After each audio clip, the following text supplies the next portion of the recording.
Daryl Thomas earned more money than any other law enforcer in the state. Each of the last 2 years, he made $240,000.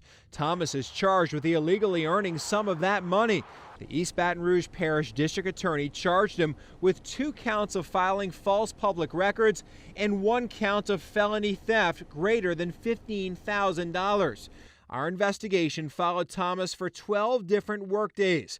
What we found, for all 12 days, Thomas claimed hours on his timesheet he didn't work. You don't have to take a class in criminal law to know that you can't submit fraudulent timesheets. For example, September 4th of last year, Labor Day, Thomas billed taxpayers for 16 hours.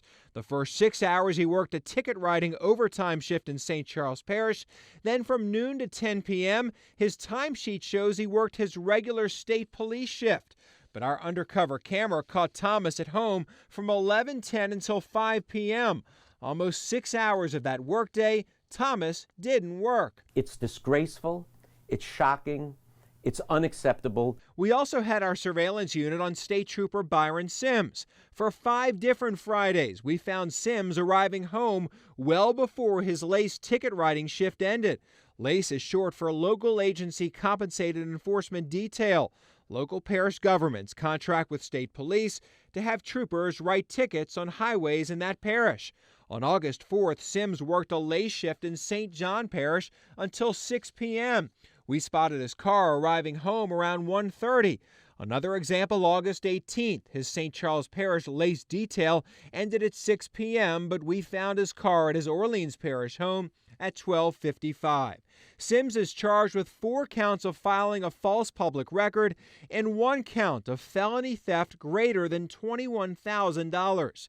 Sims and Thomas could face up to 10 years behind bars for the theft charges, up to 5 years for the false public records charges. This is an extremely disappointing and sad day for the men and women of the Louisiana State Police. As I've said before, we must hold ourselves accountable for our actions before we can hold the public accountable for their actions. When they launched a criminal investigation, state police looked at other troopers, and today 2 more were charged. Trooper Jimmy Rogers from Lake Charles faces 74 counts of injuring a public record. Wayne Taylor from the Alexandria area, 14 counts of injuring a public record. Through that inquiry, we developed 2 more instances of concern to us surrounding our LACE program.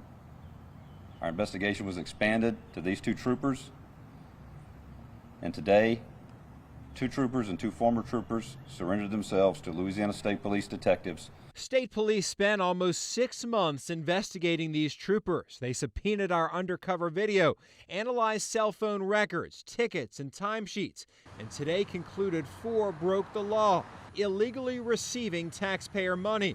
According to the district attorney, police responsible for enforcing the law broke the law themselves.